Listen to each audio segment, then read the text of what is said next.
ఈరోజు మనం పరమ పవిత్రమైన భూదేవి యొక్క పురాతన కథను విందాం. భూదేవి కథను చాలా తక్కువ మంది విని ఉంటారు. ఈ కథను ఎవరైతే వింటారో వారికి భూలాభం కలుగుతుంది. జీవించి ఉన్నంతకాలం భూములు కొంటూనే ఉంటారు. మరి ఆ కథ ఏంటో ఇప్పుడు ఈ వీడియోలో తెలుసుకుందాం. ప్రాచీన కాలంలో ఒక ముసలి అవ్వ ఉండేది. ఆమె ఎన్నో పుణ్యాలు దాన ధర్మాలు చేస్తూ ఉండేది.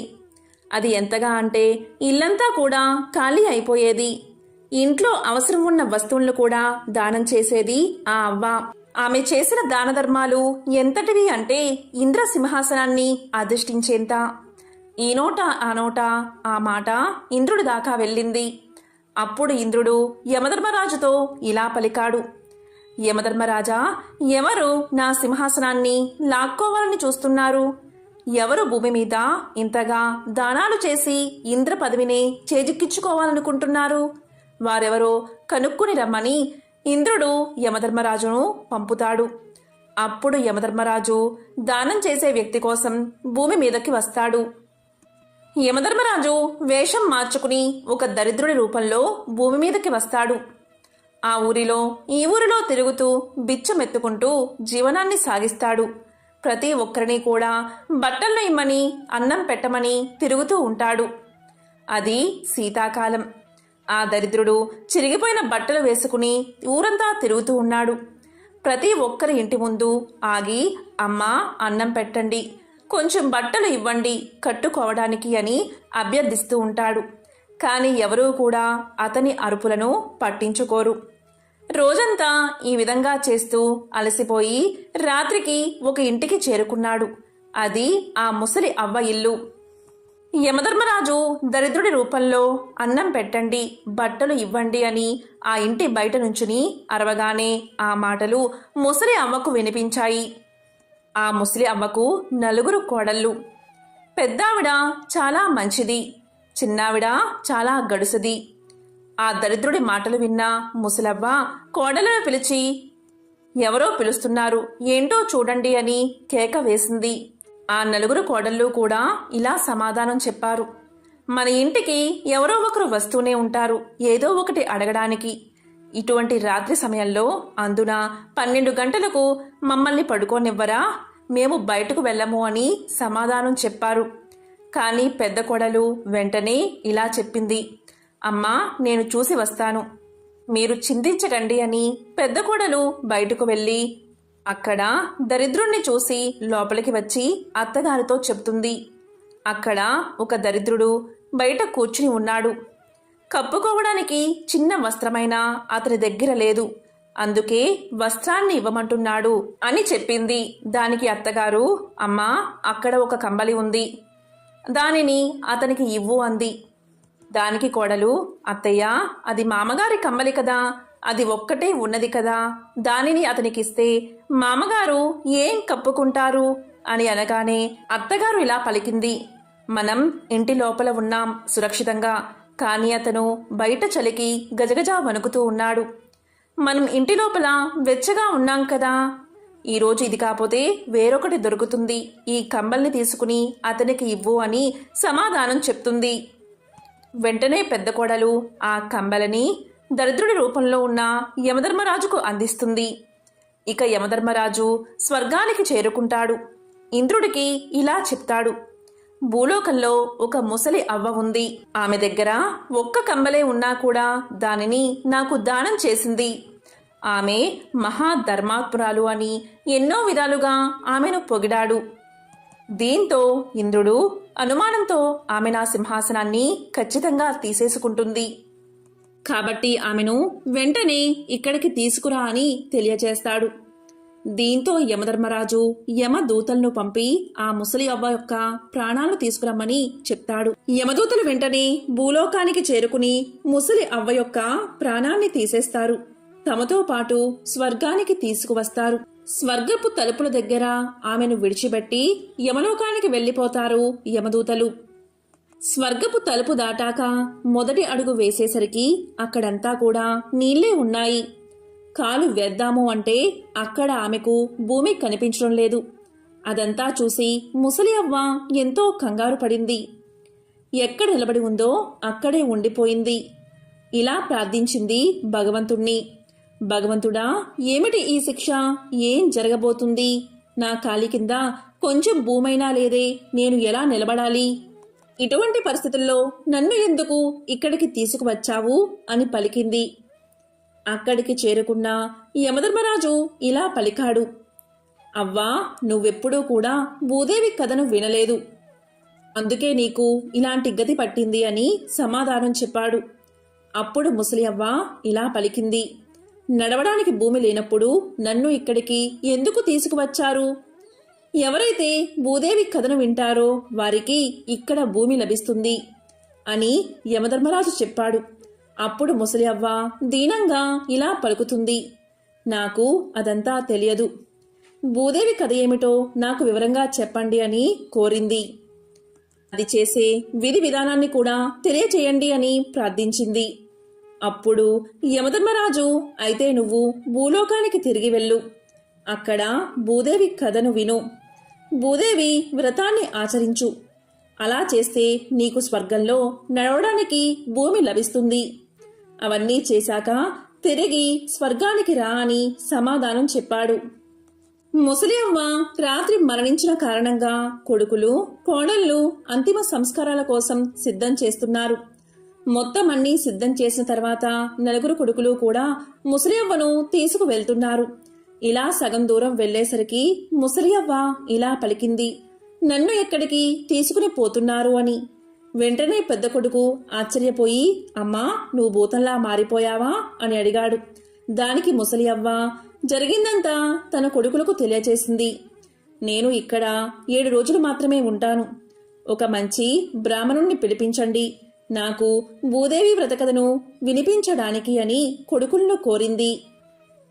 నేను 6 రోజుల పాటు కథ విని 7వ రోజు ఉద్యాపన చెప్పి మరుక్షణమే ఇక్కడి నుంచి వెళ్ళిపోతాను అని చెప్పింది. తర్వాత నలుగురు కొడుకులు తల్లి ఇంటికి చేరుకున్నారు. ఇంటికి వచ్చిన అత్తగారిని చూసి కోడళ్ళు ఆశ్చర్యపోయారు. చనిపోయింది అనుకుంటే మళ్లీ బతికి ఎలా వచ్చింది అని. ఎందుకు అంటే ఆమె ఇంట్లో ఏదీ మిగల్చలేదు, కనీసం కొడుకులు కోడళ్ళు తినడానికి ఇంట్లో ఉప్పైనా కారమైనా లేదు. అందుకే ఆమె వచ్చినందుకు నలుగురు కోడళ్ళు ఎంతో విచారించారు, పెద్ద కోడలు తప్ప. తల్లి చెప్పిన విధంగానే కొడుకులు కోడళ్ళు బ్రాహ్మణుణ్ణి పిలిపించి 6 రోజుల పాటు కథను వినిపించారు. 7వ రోజున నీటితో నింపిన ఒక లోటాను, ఒక దారాన్ని, 5 రూపాయలు బెల్లాన్ని తీసుకుని రావి చెట్టు వద్దకు చేరుకున్నారు. అక్కడ కూర్చుని బ్రాహ్మణుడు చెప్పిన భూదేవి కథను అందరూ విన్నారు. అలాగే ముసలి అవ్వ ఉద్యాపన కూడా చెప్పింది. ఆ కథను విన్నాక వారు దారాన్ని తీసుకుని 5 రూపాయలు బెల్లాన్ని రావి చెట్టు వద్ద పాతి పెట్టారు. దారాన్ని రావి చెట్టు చుట్టూ చుట్టారు.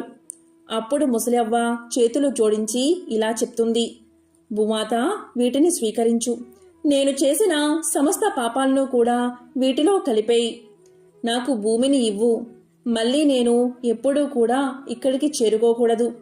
ఈ విధంగా 7 రోజుల పాటు భూదేవి కథను విని ఉద్యాపన చెప్పింది. కోడళ్ల చేత కూడా ఉద్యాపన చేయించింది. ఈ విధంగా ఆమె భూదేవి వ్రత కథను విని ఉద్యాపన చేసింది. ఇంటికి వెళ్ళాక అందరూ కూడా కూర్చుని ఉన్నారు.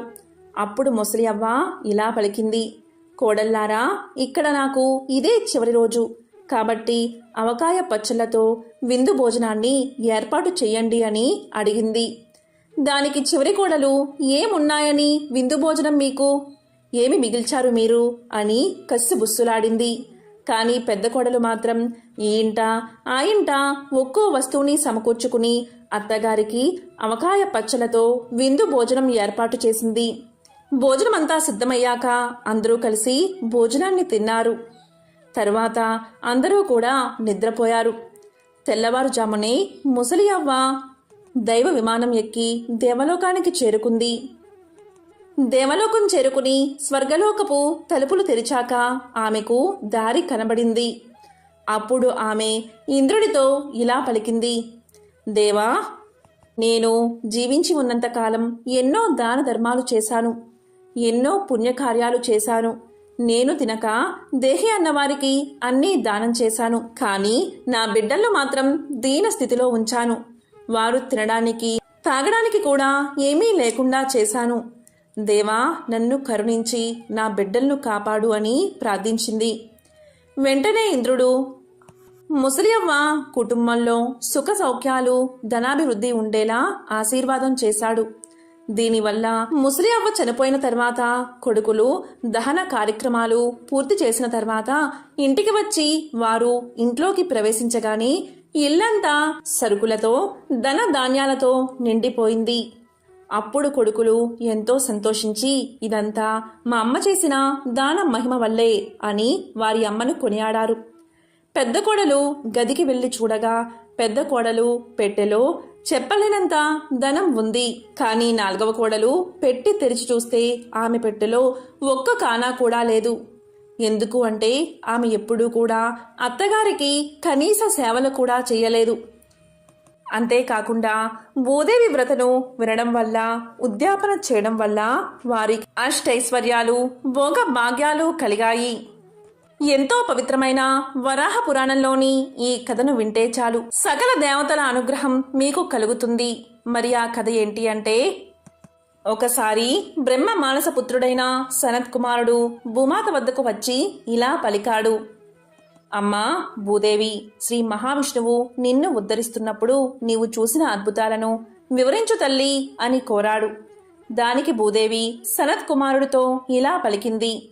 నాయనా, సనాతనుడైన శ్రీహరి ముఖత నేను తెలుసుకున్నదాన్ని, విన్నదాన్ని, పరమధర్మమైన దాన్ని నీకు చెప్తున్నాను, శ్రద్ధగా విను అని ఇలా చెప్పడం మొదలుపెట్టింది. పూర్వం భూభారం పెరిగిపోగా నేను నదులు, పర్వతాలు, సముద్రాలతో సహా పూర్తిగా నీటిలో మునిగిపోయాను. నీళ్లలో ఉండిపోయినా నాకు ఏమీ తోచలేదు.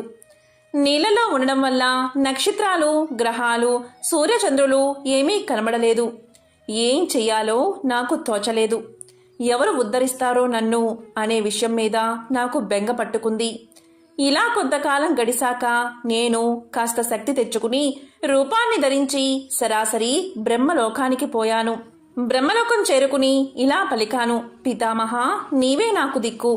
నేను పూర్తిగా మునిగిపోయాను.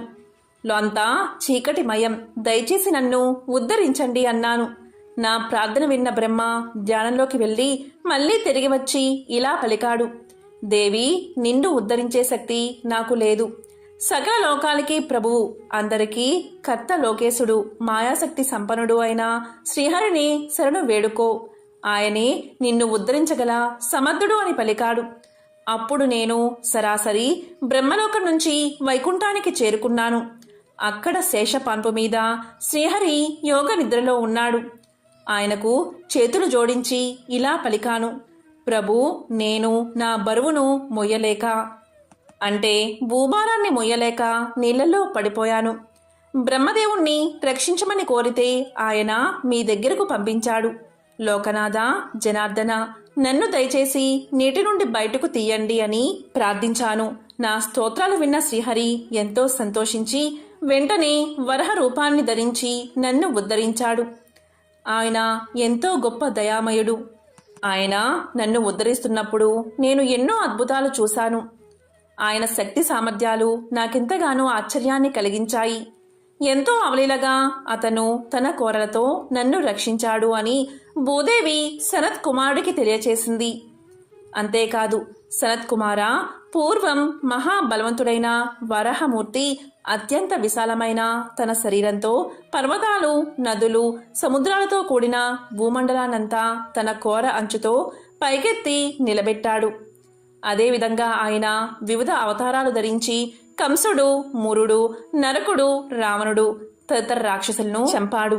సంసారం అనే సముద్రం భయంకరమైన చావు, వార్ధక్యం, రోగం అనే దృశ్యాలతో నిండి ఉంటుంది. అలాంటి సంసారం ఎంతో భయంకరమైనది.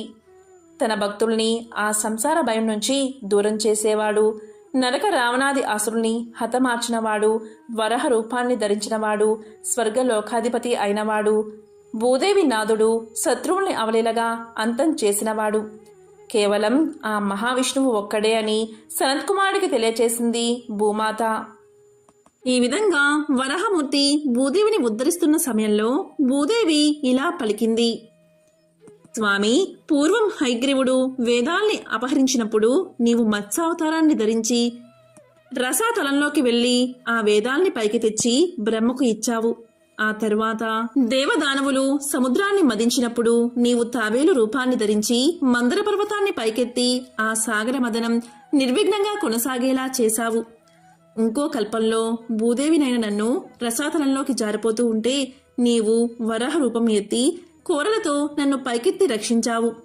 దేవా, నువ్వు మహానుభావుడివి, కాని ఆ అంతరార్థాన్ని నేను తెలుసుకోలేకపోతున్నాను అని పలికింది. అప్పుడు భూదేవి ప్రార్థన విన్న వరహస్వామి ఒక్కసారి నోరు తెరిచి గట్టిగా నవ్వాడు.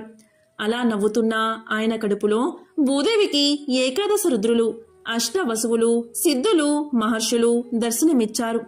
ఇంకా సూర్యచంద్రులు, గ్రహాలతో కూడిన సమస్త లోకాలు దర్శనమిచ్చాయి. ఆ దివ్య రూపాన్ని చూసిన భూదేవి ఎంతో సంతోషపడి స్వామికి కృతజ్ఞతలు తెలిపి స్వామిని స్తుతించింది. ఎంతో పవిత్రమైన విశేషమైన ఈ కథను ఎవరైతే వింటారో, లేక చెప్తారో, లేక వినిపిస్తారో అలాంటి వారికి భూలాభం కలుగుతుంది. జీవించి ఉన్నంతకాలం భూములను కొంటూనే ఉంటారు. మరణానంతరం స్వర్గలోకాన్ని చేరుకుంటారు. సకల భోగాలను అనుభవిస్తారు. ఓం నమః శివాయ. ఓం నమో నారాయణాయ.